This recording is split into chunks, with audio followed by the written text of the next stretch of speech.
It's time for the Great British Debate this hour.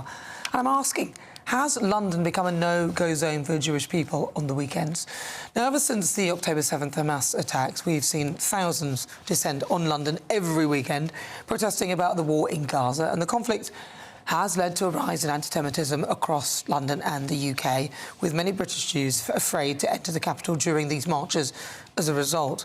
And last month, the government's counter-extremism commissioner warned that London is a no-go zone for Jews every weekend, although march organisers have said that Jewish people did not need to be scared of events. So for the Great British Debate this hour, I'm asking, has London actually become a no-go zone for Jewish people on weekends? Well, I can also now get the view of UK. Joining me to discuss is UKIP Neil Hamilton, also activist Peter Tatchell, former London police officer Norman Brennan, and also police commentator Peter Spence. Right, I'm going to start with you. Norman Brennan, what do you think? What are your thoughts? Well, anybody coming to London, whether by transport, train, bus, bike, on foot, and on the train or en route or when you're at that location, you see threats, you see placards which are visible representations, and you hear chants that are very abusive and threatening. You're going to think twice about going to London. In fact, you probably won't go. And if ever you go to an area, for example, where there's high knife crime, violent crime, and as a result of that, you then refuse to go there or do not wish to go there because you fear for your safety, that of your family and children, that theoretically becomes a no-go area. Now, I was in policing for 31 years, and I've got to tell you, when I joined the police service, there was no street, borough, city in Britain that was a no-go area.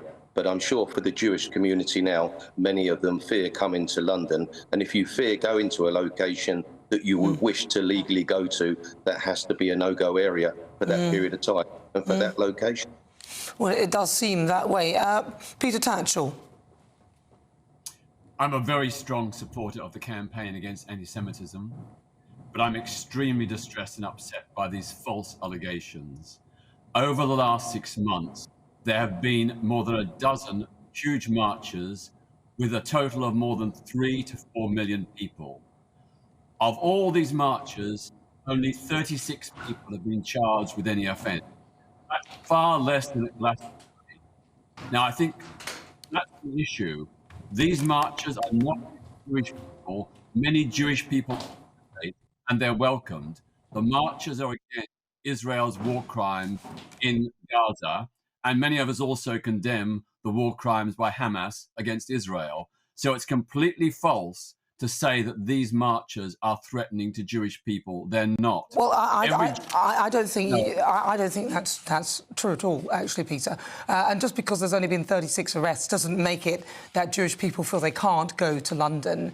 And I've heard many Jewish people telling me that London is a frightening place for them on the weekends, and a lot of them actually leave on the weekend to make sure they don't have to deal with any of it. That's just.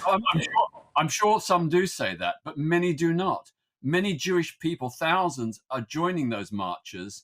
They're Jewish people who disagree with the Israeli government's policy. But they're not anti-Semitic. They're not colluding with anti-Semitism. They are Jewish people. And everybody on that march I've ever met spoken against anti-Semitism. Why then? And you say that, but one of them, somebody was, carrying a swastika. I'm not saying that everybody in those marches are bad. I'm just saying that many Jewish people are fearful of going into central London because of them. Neil Hamilton.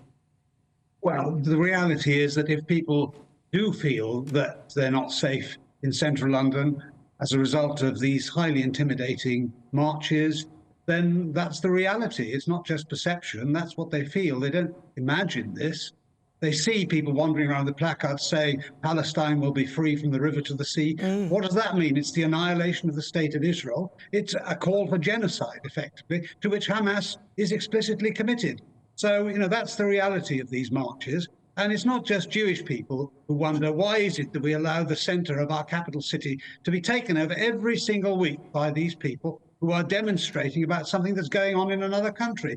And yes, there's a controversy, obviously, of worldwide significance. But there has to be a limit to the capacity for fanatics on either side of this argument to take over our streets in central London. And the result of this is that people do definitely feel in very large numbers that they are not welcome in their own capital city, and that if you're Jewish, then you might well feel that you are physically at risk of being harmed. Peter Spencer.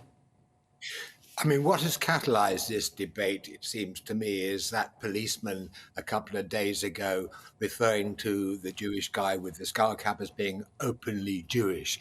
And that has really got people going because of the fact that it is an echo of the language used about the gay community, whereas it used to be the love that dare not speak its name. And then after that, eventually it became legal, but the stigma remained. And so people, the braver members of the male gay community, would refer to themselves as openly gay. And God alone knows there's been so much anti-Semitism over history. Just check out Shakespeare's The Merchant of Venice and look no further.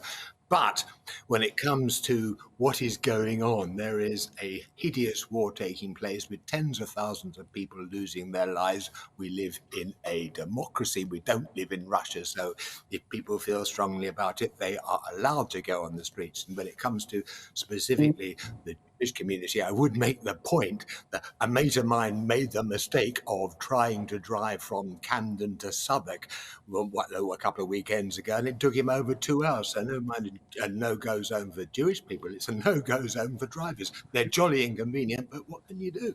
Well, in a civilized society, civilized society, there cannot and must not ever be any place in Britain where there's a no-go area. What I would do, I mean, I've been in policing and law and order for 45 years. I'm ashamed at what my country has become.